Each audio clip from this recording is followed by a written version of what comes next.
Olá! E daí? Tudo bem com você? Fez a espiritualidade agora? Vai fazer depois? Não sei.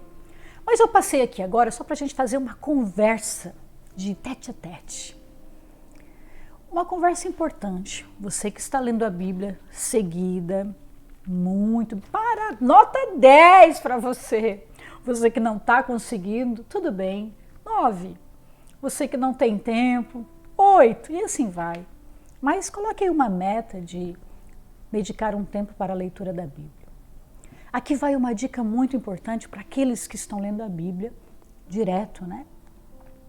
Márcia, realmente eu estou encontrando situações tão difíceis. Quando eu vou no livro de Números, por exemplo, embora a gente tenha visto a nossa aula, nossa, de repente cai um raio que Deus manda do céu e morre um monte de gente.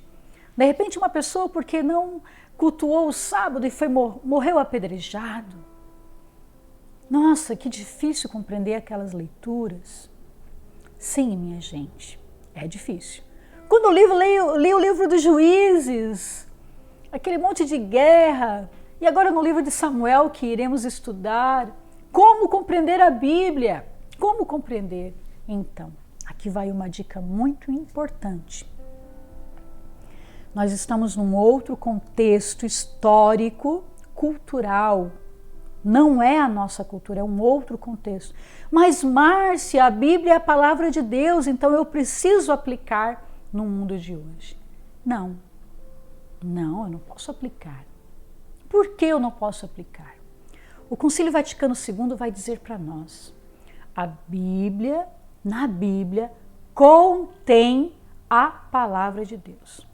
Contém, porque a palavra de Deus não fecha aqui dentro, e contém, porque também tem situações que eu não posso dizer que é palavra de Deus. Porque ao olhar a Bíblia, a gente pode também legitimar a pena de morte, em alguns textos. Mas eu vou encontrar outros textos que negam a pena de morte. Então eu não posso alegar um ponto, porque tem textos que se contradizem. Márcia, mas ela não é a palavra de Deus? Por isso, o Concílio Vaticano II, a Dei Verbum, vai dizer que a Bíblia contém a palavra de Deus. Precisamos ler a Bíblia também com um olhar crítico de uma cultura de época. Como era naquela época? Como se pensava? Se pensava da seguinte maneira: havia um Deus nacional, cada cidade, povo, clã, havia o seu Deus nacional. Para que seu Deus fosse forte, precisava vencer aqueles que estavam ao redor. Importante. Então, por isso que nós vamos ver o povo de Israel lutando com outras nações. Em algum momento ele perde porque ele não faz a vontade de Deus. Então, essa era a leitura que se compreendia. Outra questão, se compreendia também que para que houvesse uma plenitude da vivência dos mandamentos, precisava matar todos aqueles que não viviam, todos aqueles que pecavam. Então, se matava o pecador para eliminar o pecado. Mas se percebeu que matando o pecador, que matando aqueles que não adoravam ao Senhor, o mal ainda continuava. Por isso depois o profeta vai dizer, né, eu quero a vida do pecador, não a morte. Eu quero que ele se arrependa e se converta. Olha só, opa, já mudou aqui o aspecto. Por quê? Se compreendeu que o mal, a maldade está dentro do ser humano. Por isso que Jesus vai falar, não é o que entra em mim que me contamina, é o que sai de dentro de mim, a concupiscência, que as palavras, os maus tratos que eu faço, ok? Então, olha só a evolução. Se achava que se eliminando o pecador, acabava com o pecado. Daí os profetas vão dizer, não, eu quero antes que o pecador se converta e mude de vida. Aí depois, Jesus vai ser o ápice da revelação. Aquele que vive da espada, morrerá pela espada. Jesus vai então, aquela lei do talião que vinha no Antigo Testamento, que era olho por olho e dente por dente, era vida por vida. Se eu matava uma vida, alguém daquele clã, daquela família, poderia matar-me, tirar a minha vida, porque eu tirei uma vida. Era olho por olho e dente por dente. E vocês vão ver lá na história de Abraão, os filhos de Jacó, quando vão se vingar de um abuso, um estupro que aconteceu no clã da família, onde os filhos de Israel, antes da experiência com Deus, era Jacó, matam então todos os filhos, né, daquela família, embora aquele príncipe já havia aceitado uma das filhas de Jacó, que havia passado por essa situação como esposa, que a lei então permitia, mas os filhos não aceitaram e se vingaram de todos os homens. Olhem só a ideia. Estão vendo que a Bíblia tem um processo de evolução? Isso que é o lindo, isso que é o maravilhoso. Então eu preciso ler a Bíblia com um olhar crítico. Alguns padres da igreja vão dizer que eu preciso ler a Bíblia com a luz do Espírito, com a vela acesa para compreender. Mas porque naquela época, ali na época dos padres da igreja, os primeiros séculos da igreja, não se tinha uma compreensão, não se conseguia. O que nós compreendemos hoje, século XIX, não se compreendia lá no século V, século IV. O avanço dos estudos de história, o avanço do estudo das línguas, as descobertas arqueológicas, as descobertas de como viviam os povos vizinhos de Israel, fez a gente compreender que muitos dos costumes de Israel foram aprendidos dos outros povos. Tudo isso fez a gente olhar para a Bíblia com um olhar crítico. Crítico aqui não é negativo, porque a palavra crítica vem de crisol, purificação. Eu preciso olhar com um olhar de purificação, né? Vendo o contexto, vendo a história, vendo o povo. Muitas vezes também os sacerdotes da época queriam legitimar a sua palavra. Então, para legitimar uma palavra, um fato, dizia-se que Deus falou ou que Moisés havia dito, para ter uma legitimação, porque às vezes eu vou encontrar em outro texto diferente. É como nós hoje, quando vamos conversar, e quem tem filhos e filhas, netos, netas, sobrinhos e sobrinhas, olha, não faz isso porque Deus não gosta, Deus fica triste. Então a gente está legitimando uma ação usando uma pessoa de peso, de autoridade. Isso também, se nós hoje, século XXI, com todo o avanço da psicologia, fazemos isso, vamos pensar então século, né? 2000 anos antes de Cristo, hein, gente? Século XVIII antes de Cristo. 18 séculos antes de Cristo. Conseguem compreender isso? Então, por isso que contém a palavra de Deus no sentido de que nem tudo está legitimado como palavra de Deus. Contém no sentido de que a palavra cabe muito mais, Deus continua falando, tá bom? Então, ler a Bíblia com esse crisol, esse olhar de crisol, com a espiritualidade, com a teologia e aplicando na nossa vida. Vimos lá o caso da filha do juiz Gedeão, em que ele vai sacrificar sua filha, porque ele havia feito uma promessa, olhem só, um costume dos povos antigos, que entra na Bíblia, que depois então, com o sacrifício de Isaac, ele vai ser rompido. Deus não quer a morte das crianças, Deus não quer. Então olha só, é um processo de evolução. Vimos aí a história deuteronomista, e na história deuteronomista a gente está percebendo que se eu vivo os mandamentos, eu tenho a bênção. A maldição, o mal vem porque eu não vivi os mandamentos, quando perde a guerra e tudo mais, lembram? Mas vai chegar em algum determinado momento na história bíblica que o justo vai sofrer.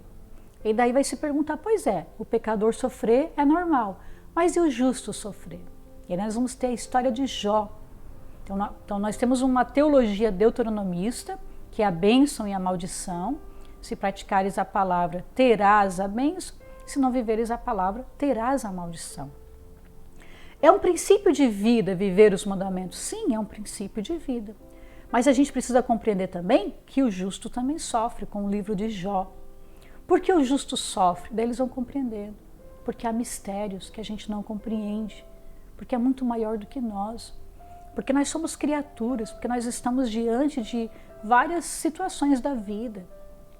Terremotos, inundações, hoje com desmatamento. Então nós mudamos muita coisa com o desmatamento, poluição das fábricas e tudo mais. Então não é vontade de Deus, mas a gente também vai construindo esse mundo. Então a gente precisa compreender isso. Então a gente está aqui dentro desse conjunto de livros, dessa história deuteronomista, bênção e maldição. Aqui Ana, né, não tem filho porque ela não tem a bênção, então ela quer a bênção. Ter o filho é ter a bênção, essa é a ideia. A questão da mulher vai continuar até o Novo Testamento. A questão da compreensão do sofrimento, lembra aquela história no Novo Testamento, que os discípulos chegam para Jesus e perguntam, quando eles estão indo para o templo de Jerusalém, e tem um cego ali, e eles olham para aquele cego de nascença e dizem, Jesus, quem pecou? Foi ele ou seus pais? Por causa da maldição, né? A doença era a maldição. Por isso que o leproso saía de dentro da comunidade, ou da sinagoga em que participava, porque leproso era um doente. Então havia pecado, então ele precisa ser retirado para a sua purificação.